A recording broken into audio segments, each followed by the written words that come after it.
Come, Holy Spirit, come.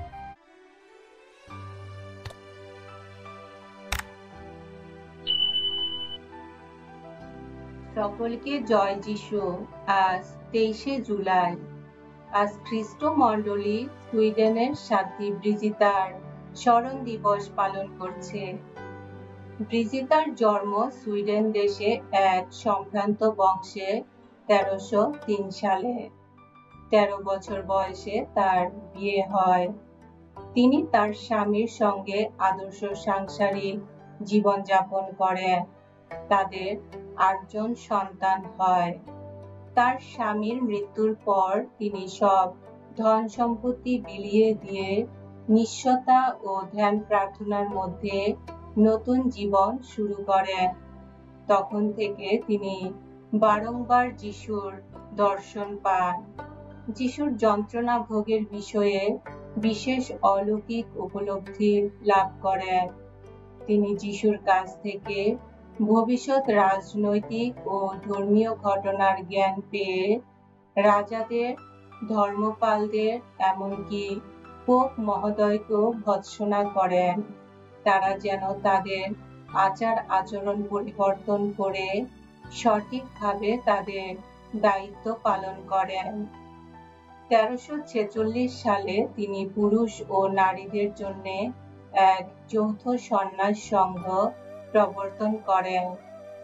এই সংঘের সভ্যরা নিজেরা ধর্মের গভীর জ্ঞান অর্জন করে ও সাধারণ ভক্তদের ধর্মশিক্ষা দান করে সন্ন্যাস জীবনযাপন করবেন।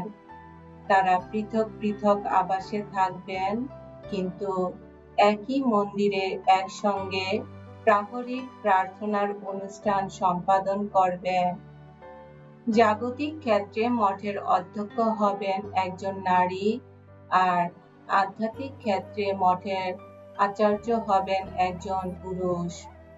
1349 সালে তিনি মহামান্য পোপের কাছ থেকে তার নতুন সন্ন্যাস সংঘের আনুষ্ঠানিক স্বীকৃতি পাবার জন্য রোমে যান। সুইডেনে আর ফিরে যান না।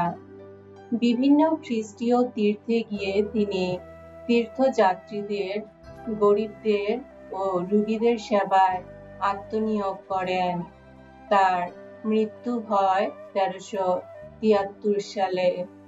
তাকে সুইডেন দেশে স্বর্গীয় প্রতিপালিকা রূপে শ্রদ্ধা জ্ঞাপন করা হয়। এসো আমরা প্রার্থনা করি।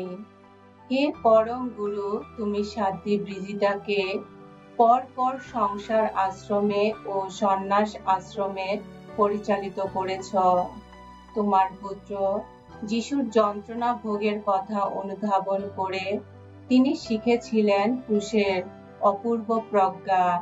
তার কথা স্মরণ করে আমরা তোমাকে অনুনয় করি, যে কোনো জীবন অবস্থায় থাকি না কেন, আমরা যেন সবকিছুর মধ্যে তোমাকেই অনুসন্ধান করি। তোমার পুত্র আমাদের প্রভু যীশু খ্রিস্টের নামে এই প্রার্থনা করি। পবিত্র আত্মার সংযোগে তোমার সঙ্গে জীবনময় ও সর্বনিয়ন্তা ঈশ্বর রূপে তিনি যুগে যুগে বিরাজমান। আমেন।